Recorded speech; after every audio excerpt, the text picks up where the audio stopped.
បាទជំរាបសួរបងប្អូនទាំងគ្នាថ្ងៃនេះជួបជាមួយលោកគ្រូសាស្ត្រជាថ្មីម្ដងទៀតថ្ងៃនេះយើងនឹងរៀនអំពី grammar វេយ្យាករណ៍ដែលទៅជាមួយ was were were បាទ was were were ហើយនឹង past of be មានន័យថាអតីតកាលរបស់ be បាទ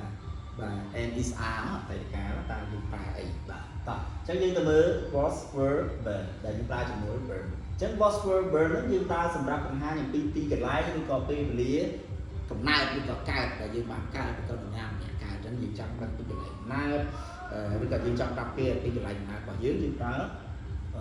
was were were បាទអញ្ចឹងហេតុអីបានយើងប្រើ was were were ជាអតីតកាលបែបហ្នឹងពីព្រោះយើងមិនអាចកើតហើយប្រាប់គេថាយើងកើតនៅណាបានទេមានន័យថាយើងបានកើតហើយបាទយើងអាចប្រាប់គេបានអញ្ចឹងយើងអាចប្រើវានៅក្នុងបច្ចុប្បន្នកាលឬក៏អនាគតកាលបានទេ was were were ហ្នឹងគឺយើងប្រើមានន័យថា were ហ្នឹងយើងប្រើបានតែនៅក្នុង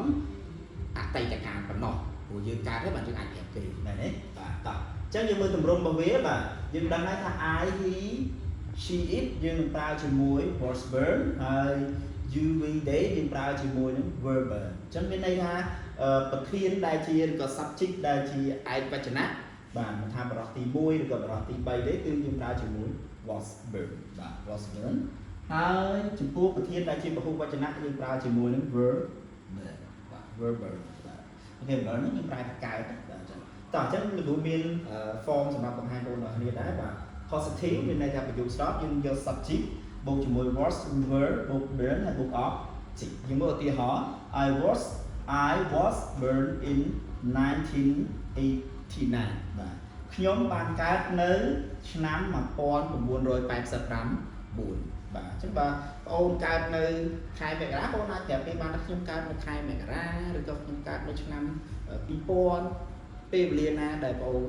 កើតយើងអាចប្រាប់គេបានដោយប្រើ was born ឬក៏ were born បាទហ្នឹងទាក់ទងជាមួយពេលវេលា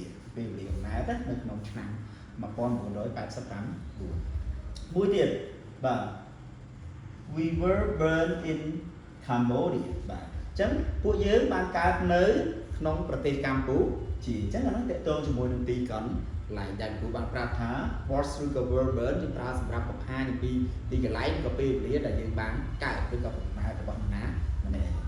បាទទម្រង់ទី2គឺ negative បាទបដិសេធបាទ subject បូក was were បូក not បូក burn បូក object ដូចគ្នាបាទអញ្ចឹងគ្រាន់តែថែម not មួយទៀតទេបាទអញ្ចឹងយើងមើលឧទាហរណ៍ my brother wasn't born in Canada បាទបងប្រុសរបស់ខ្ញុំមិនបានកើតនៅក្នុងប្រទេស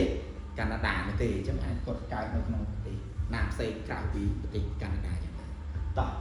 យើងមើលទម្រង់ទី3 question អញ្ចឹងមាន2គឺ yes no question និង WH question បាទយើងមើល yes no question អញ្ចឹងបាទគឺ was were បូក subject បូក burn បូក object example were you born in Korea were you born in Korea តើអ្នកបានកើតនៅក្នុងប្រទេសកូរ៉េបាទអញ្ចឹងយើងបើបានកើតនៅប្រទេសកូរ៉េយើងឆ្លើយថា yes I was បាទយើងអត់ឆ្លើយមក were វិញទេពីព្រោះគេសួរយើង you មានន័យថាគេសួរយើងហើយអញ្ចឹងអ្នកឆ្លើយគាត់ត្រូវតែប្រើពាក្យ I ដើម្បីបញ្ជាក់ពីខ្លួនឯងណាអត់មានឆ្លើយវិញថា yes you were អីទេអត់ទេណាគឺ yes I was ឬក៏ no I wasn't ឬក៏ was not បាទ WA បាទ question យើងយកពាក្យ WA question ហ្នឹងបូកជាមួយ was were បូក subject បូក burn ដូចគ្នាឧទាហរណ៍ where was he born where was he born បាទតើគាត់បានកើតនៅឯណាឬក៏តើគាត់កើតនៅទីណាអីចឹងទៅបាទអញ្ចឹងតកតងជាមួយនឹង was were born យើងនិយាយអំពីកន្លែងកំណើតឬក៏ពេលវេលាកំណើតបាទដែលមានទម្រង់ប៉ុណ្ណឹងហើយសង្ឃឹមថាបងប្អូនយល់ឥឡូវយើងបន្តទៅដល់ past of be បាទអញ្ចឹង past of be មានន័យថាយើងប្រើប្រាស់ be បាទ to be របស់យើងហ្នឹង verb to be ហ្នឹងហើយឲ្យវាស្ថិតនៅក្នុងទម្រង់ជាអតីតកាលអញ្ចឹង past of be របស់យើងមានតែ2គត់គឺបាទគឺអីបាទ was ឬ were នឹងឯងប៉ុន្តែអត់មាន verb ចូលក្នុងនោះទេអូខេអត់មាន verb ចូលក្នុងនោះទេអូខេយើងមើលទម្រង់របស់វាហើយយើងប្រើវាសម្រាប់អីសម្រាប់ព័ត៌មានពីសកម្មភាពឬក៏លក្ខខណ្ឌណាមួយនៅដែលវាកើតឡើងនៅក្នុងអតីតកាលដែលយើងចង់ប្រាប់គេអំពីពេលវេលាដែលកន្លងផុតហើយតើយើងធ្លាប់ធ្វើជាអីតើយើងធ្លាប់ខ្លាចធ្លាប់ធ្វើអីឬក៏យើងធ្លាប់ជាអីមួយអញ្ចឹងទៅឬក៏យើងធ្លាប់ទៅណាឬក៏មកណាអញ្ចឹងទៅអូខេតោះយើងមើល positive របស់យើងបាទ subject was verb បូក of ជីឧទាហរណ៍ she was happy បាទនាងបានរីករាយនាងបានសប្បាយចិត្តឬក៏មានភាពរីករាយជួនកាលនាងជុំមិញគាត់ទៅកម្មវិធីជប់លៀងអញ្ចឹងទៅអញ្ចឹងគាត់មានអារម្មណ៍ថាម៉េចសប្បាយចិត្តអញ្ចឹងយើងអាចនិយាយបានថា she was happy តើតើជាមួយនឹងកាលពីយប់មិញឬក៏កាលពីថ្ងៃមុនខែមុនអញ្ចឹងនេះនិយាយអំពីសកម្មភាពដែលវាបានកើតឡើងរួចមកហើយគាត់សប្បាយចិត្តហ្នឹងក៏មិនមែនសប្បាយចិត្តឥឡូវហ្នឹងដែរគឺសប្បាយចិត្តនៅពេលដែលគាត់ចូលរួមកម្មវិធីនោះមិនមែនឥឡូវនេះទេអូខេតោះ negative subject book was were book not book of they were not happy បាទពួកគេមិនសប្បាយចិត្តនោះទេអញ្ចឹងពួកគេមិនបានសប្បាយចិត្តទេមានន័យថាគឺសប្បាយចិត្តរបស់ពួកគេហ្នឹងគឺតាំងពីមុនពីហ្នឹងមិនមែនឥឡូវហ្នឹងទេប៉ុន្តែអាចជាម្សិលមិញអាចជា1ម៉ោងមុនអាចជាខែមុនឆ្នាំមុនឬក៏សប្តាហ៍មុនតែពួកគេមិនបានសប្បាយចិត្តរួចមកហើយណាហើយប៉ុន្តែពួកគេទៅមកប្រាប់យើងអញ្ចឹងពីរឿងរ៉ាវហ្នឹងមកដល់យើងថាខ្ញុំអត់សប្បាយចិត្តទេកាលពីគុំដំណើរបើអ្នកកាលពីថ្ងៃអាទិត្យមុននោះបាទដោយសារមានបញ្ហាផ្សេងៗហ្នឹងគឺគាត់អត់សប្បាយចិត្តអញ្ចឹងយើងអាចប្រាប់គេបានថា they were not happy ឬក៏ I was not happy ខ្ញុំអត់សប្បាយចិត្តខ្ញុំអត់បានសប្បាយចិត្តឬក៏ខ្ញុំអត់បានរីករាយនោះ question was verb both subject both object នេះជា yes no question was he from Japan តើគាត់បានមកពីតើគាត់មកពីប្រទេសជប៉ុនណាតើគាត់មកពីប្រទេសជប៉ុនណាមានន័យថាយើងបានសួរគាត់ជួបគាត់យើងសួរ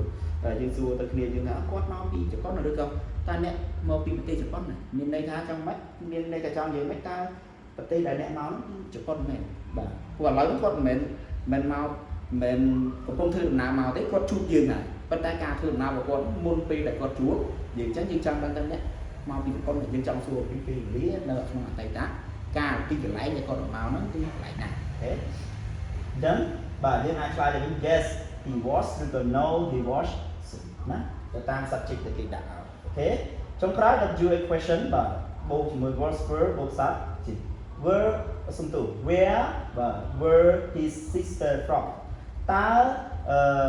បងស្រីរបស់គាត់មកពីណាបាទតើបងស្រីរបស់គាត់មកពីណា she was from China បាទអូបងស្រីរបស់ខ្ញុំគាត់ជាអ្នកធ្វើដំណើរដែលគាត់បានធ្វើដំណើរមកពីប្រទេសចិនបាទខ្ញុំចង់សួរថាតើបងស្រីរបស់អ្នកហ្នឹងគាត់មកពីប្រទេសណាបាទគាត់មកពីប្រទេសណាបាទមកពីប្រទេសណាឬសំដៅទៅលើបងស្រីរបស់គាត់បានធ្វើដំណើរមករួចហើយអញ្ចឹងប៉ុន្តែតើតែឃើញបានយើងសួរគាត់អញ្ចឹងយើងចង់ដឹងពីពេលវេលាអតីតកាលដែលគាត់មកនោះតើគាត់មកពីប្រទេសណាជាសកម្មភាពមួយនៅក្នុងអតីតកាលណាជាលក្ខខណ្ឌមួយនៅក្នុងអតីតកាលអញ្ចឹងយើងអាចឆ្លើយត she was from China គាត់បានមកពីប្រទេសចិនបាទបើយើងនិយាយសួរសត្វថាអតីតកាលយើងច្រើនប្រើពាក្យបាននៅមុខមានន័យថាវាបានកាត់ឡើងហើយគាត់បានមកគាត់បានធ្វើគាត់បាន